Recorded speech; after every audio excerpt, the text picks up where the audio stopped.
নন্টে ফোনটে, নন্টে ফোনটে, নন্টে ফোনটে।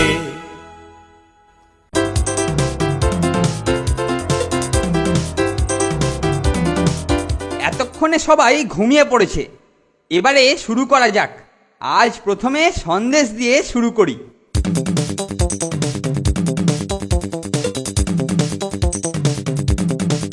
কি রে কেলটুদা গেল কোথায়? যাবে কোথায়? দাঁড়া, পর্দার পেছনে দেখি।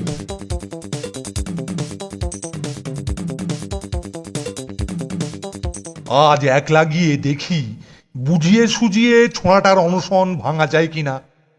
এই সন্দেশ খাইয়েই ওর অনশন আমি ভাঙাবো। সব বুঝলাম, এবার কেটে পড়ি। এই কি রে, হ্যাঁ? এই তোরা এখানে এত রাত্রে কি করছিস? আমরাও কেলটুদাকেই খুঁজছি স্যার।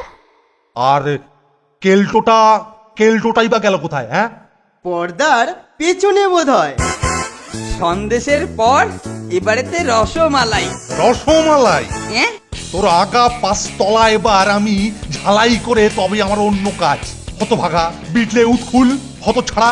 এই হতছাড়া, পালাচ্ছিস কোথায়? এবার তোকে আমি অনশন করাবো। এই ওরে বাবারে, লাগছে, সর। ছেড়ে দিন আয়, স্যার, আয়। ছেড়ে দিন স্যার। ছাড়বো? হ্যাঁ, সুপারিনটেন্ডেন্ট মুর্দাবাদ। হ্যাঁ, তোকে এবার আমি জিন্দা থেকে মুর্দা করে ছাড়বো। হতভাগা, হতছাড়া, আয় এদিকে, চল চল। ইস, মিষ্টিগুলো এভাবে নষ্ট হবে?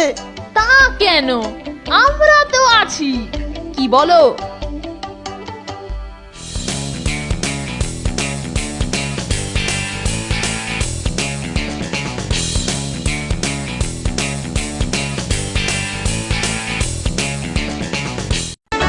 ভাগ্যিস কেল্টোটা এবার দেখেনি।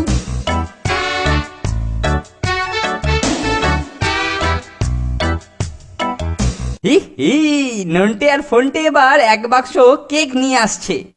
এবার আমি ছিপ দিয়ে কেক ধরবো। পেয়েছি। এ কি?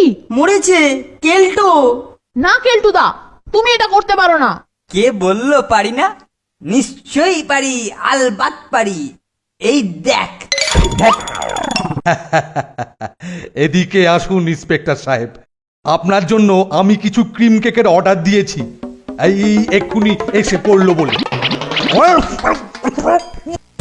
কেউ তোকে বাঁচাতে পারবে না রে মর্ত।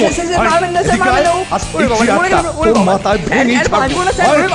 কেউ তোকে বাঁচাতে পারবে না। কেলটোর সঙ্গে বোঝাপড়া করতে বেশ টাইম লাগবে বলে মনে হচ্ছে, তাই না রে? হি হি।